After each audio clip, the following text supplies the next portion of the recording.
Welcome to Srikanth సూర్య తెలంగాణ దేశం part 1. మహాకవి బొమ్మరి పోతన. ఈయన పుట్టింది ఉమ్మడి వరంగల్ జిల్లా, ఇప్పుడు జనగామ జిల్లా అయిన బొమ్మరి అనే గ్రామంలో 1450లో పుట్టిండు.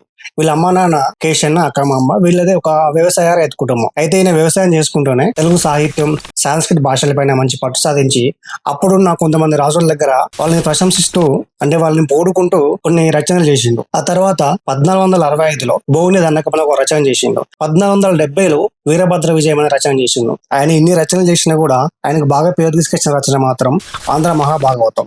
ఇది ముందు సాంస్క్రిట్ లో ఉండేది, శ్రీమద్ భాగవతం అని. అది దాన్ని 1476లో స్టార్ట్ చేసి 1480-85 మధ్యలో పూర్తి చేసిండు. అయితే ఇది రాయడానికి ఒక చిన్న బ్యాక్ స్టోరీ ఉంది. ఆయన చిన్నప్పటి నుంచి రామునికి భక్తుడు. అయితే ఒక రోజు ఆయన కళలో రాముడు కనిపించి వ్యాసుడు రచించిన శ్రీమద్ భాగవతాన్ని తెలుగులో అనువదించమని చెప్పిండట. ఆ తర్వాత ఆయన రాయడం స్టార్ట్ చేసిండు. పోతన గారు చేసిన ఇంకో గొప్ప పని ఏంటంటే, అప్పుడున్న తెలుగు కంటే ఇంకా సులభంగా తెలుగుని సాధారణ ప్రజలకు అర్థమయ్యే విధంగా ఆంధ్ర మహాభాగవతాన్ని రాసిండు. అయితే పోతన ఆంధ్ర మహాభాగవతం రచించిన తర్వాత అప్పుడున్న ఒక రాజు అతని పేరు పైన అంకితం చేయమన్నాడంట. దానికి పోతన ఒప్పుకోకుండా ఆ రచించిన ఈ ఆంధ్ర మహాభాగవతాన్ని రాముని పేరుతో అంకితం చేసిండు.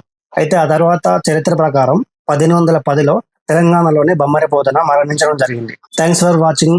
నమస్తే. ఘనతలు ఇచ్చట తెలంగాణ ఎన్నడొడవని ముచ్చట.